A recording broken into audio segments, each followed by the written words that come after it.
In my last video, I said I had 2 days of downtime, and then I get back on the road. Well, I just looked at my calendar, and I only have today off, and today to pack the truck, because I got to get back on the road tomorrow, headed to Southern California to shoot 2 different projects. Gonna be on the road for 7 days, so get the linens in the washer right now. Got my layers of coats over there. I gotta kind of get all my personal crap sorted out.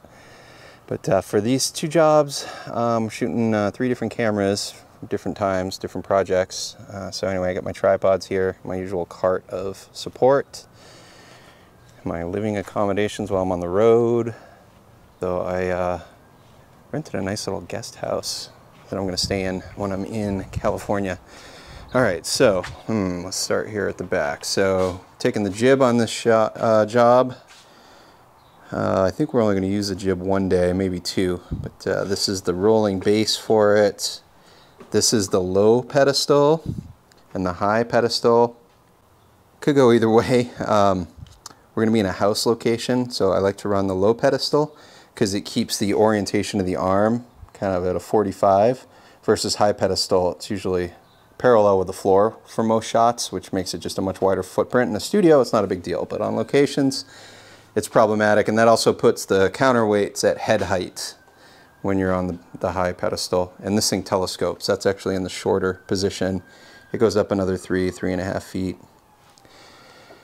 And there's the mini jib, the arm. All right, so my first 2 days will be FX9. Here's some evidence of the powdered donuts from the construction shoot.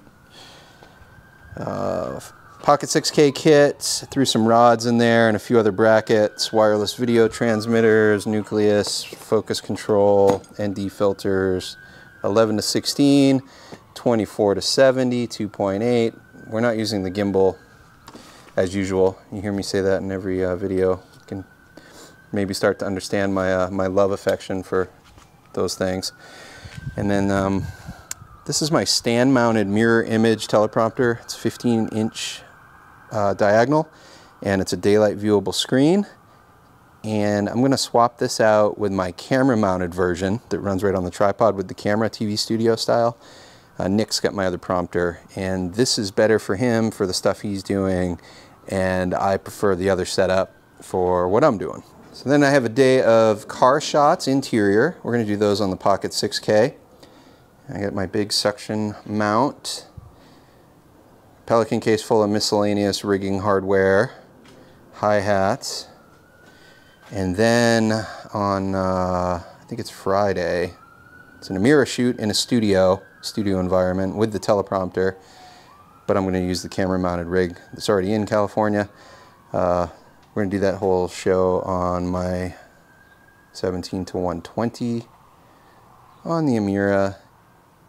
And ooh, I just realized, I think I left our last cart of the day. We loaded the truck while the 512 was offloading. I think it's in the cab. Yeah.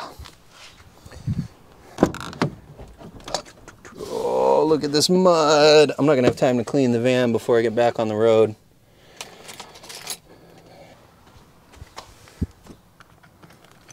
Bad habits. Broke my own rule. I always leave the case open when we're wrapping until all the items for that particular case are cased, and that way things like that don't happen, what you just saw, which is we were missing a card. All of these days are just big enough with the crew, and we're scattered around in different positions. So topping off my walkies, which I have not used in a while. So here's my other rant on owning radios, which I'm so over.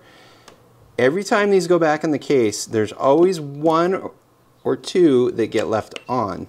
And then they'll sit here in the garage for a couple of months, and it like destroys the life of the battery, leaving it on. Like, I think you can only do that, I don't even know, once or twice, and then they're toast. So then I get on my next shoot, and you get radios that work for the first hour, and then the battery's dead. And anyway, thankless job. And then I would assume probably every single one of these, without my knowledge, has been dropped in a toilet, because that's just the way it is. So I got spare batteries. One of my charge slots is broken, so I got to cycle these before I put them in the van. Okay, so the bigger challenge now. I think this is the most cases I've tried to shove into the van for a road trip. If I were local, I'd have no problem filling up the side door area, but I want to be able to cook a couple meals on the road so I'm not just eating trucker fast food when I'm in transit. Look at this, more mud from the, it was so rainy and muddy when we loaded out. So yeah, I changed this so it has these like corner things. Oh yeah, that's nice. I just hope those tabs are strong enough. Well, the tab, it isn't really the tabs that are holding the weight, it's the screw. The tabs are mostly so it doesn't rotate. Oh yeah, that makes sense. Almost 50% though.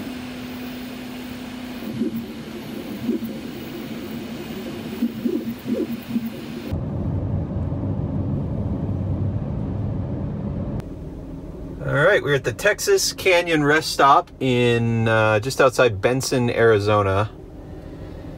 It's 20:30. So I got on the road this morning at 0700, so 13 and a half hours on the road today.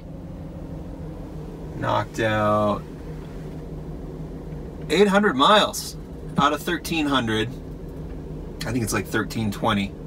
So we'll make up the balance tomorrow.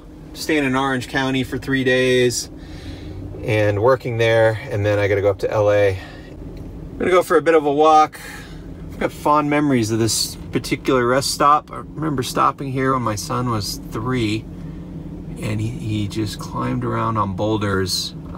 It's actually on the other side going eastbound. There's like a field of these boulders and flatlands that you can kind of climb on. And I think we spent almost an hour there. He was just blown away at the moonscape. All right, I'm gonna walk around, stretch my legs, and then I'm looking forward to kind of a peaceful night's sleep here. The highway noise is not too bad here. I've stayed here before, and 64 Fahrenheit right now. I'll probably get down to 50, maybe even in the mid 40s. I'll have the heater on standby, but I don't think I'll need it. All right, the new one fits good.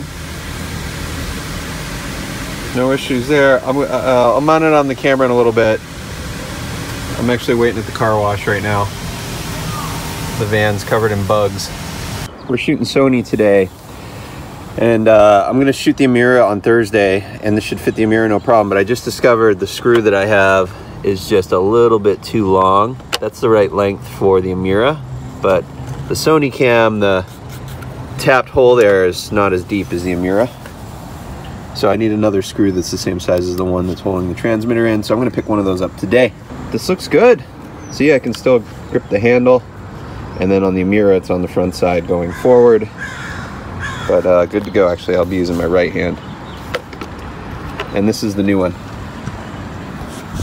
It flushes out, so the transmitter's not touching the handle, like if it's forward. I can even go this way. Nah, that sticks out too much. It'll be like this. Good work, buddy.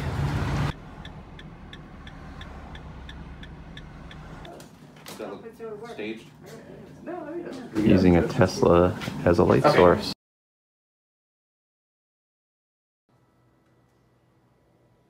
Michael, make a little doodle.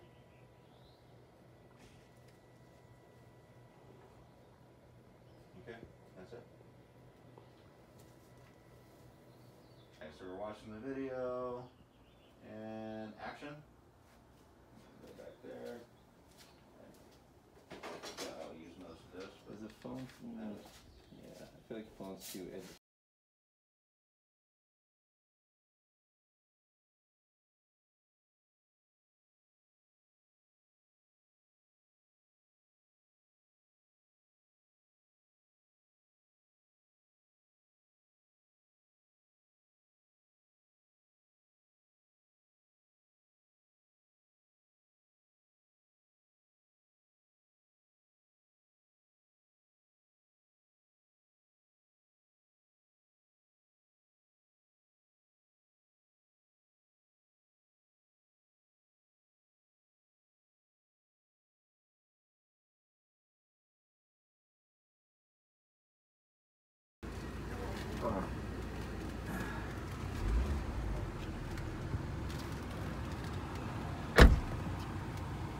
Yeah.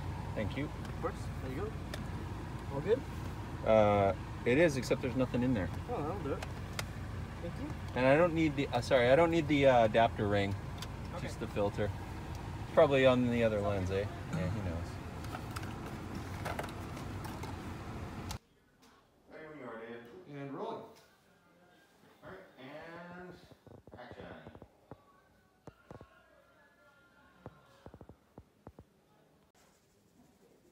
Are we good to smudge?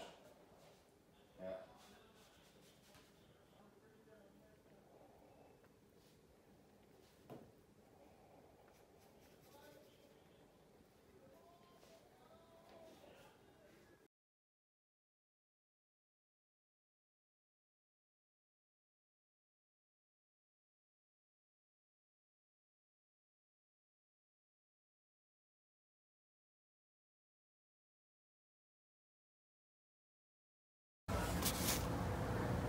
Two days in of mostly on the shoulder with the FX9, pretty happy.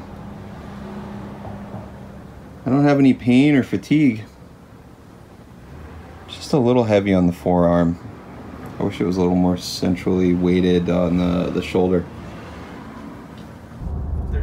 Where does it indicate when your directional's on? There's an indicator on the back, obviously, and then on the little side badge with the same thing that has the camera. Oh, okay. And also, yeah, you can see it in here on the screen. It is weird not having any display right under you.